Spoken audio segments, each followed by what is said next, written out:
In this MacrosFirst tutorial, I'm going to show you how to create recipes and log a single serving. So your recipes are going to be stored under the My Kitchen tab, which is the fork and spoon icon in the bottom middle of the app. So if you tap on that, you'll be able to see your My Kitchen, and then you'll see the Recipes tab here. So for this example, I'm just going to use this Instant Pot beef and bean chili that I've already got created. As you can see here, I've given it a name. And then down below underneath ingredients, these are all the ingredients. So to create a recipe, you just hit the plus sign next to ingredients and start searching for and logging the actual weight or portion size of each individual ingredient until you have them all loaded up here, as I do for this recipe.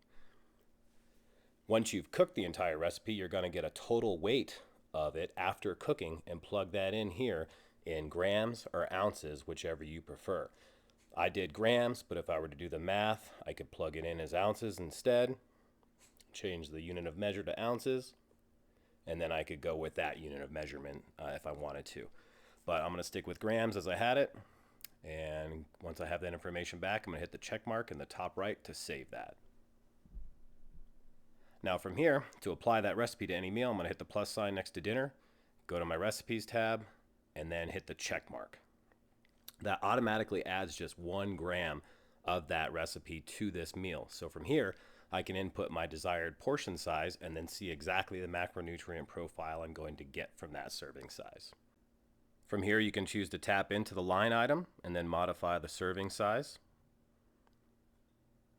And once you do, you can see how that affects the macronutrient profile for that recipe.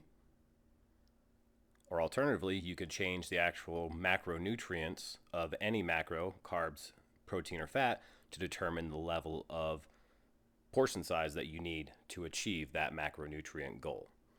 You can do that within the food item, or as you can see here, you can do it from the food diary under the meal itself by just tapping into the serving size field or the macronutrient field and manipulating that data to get it to wherever you need it to be, and then you're all set.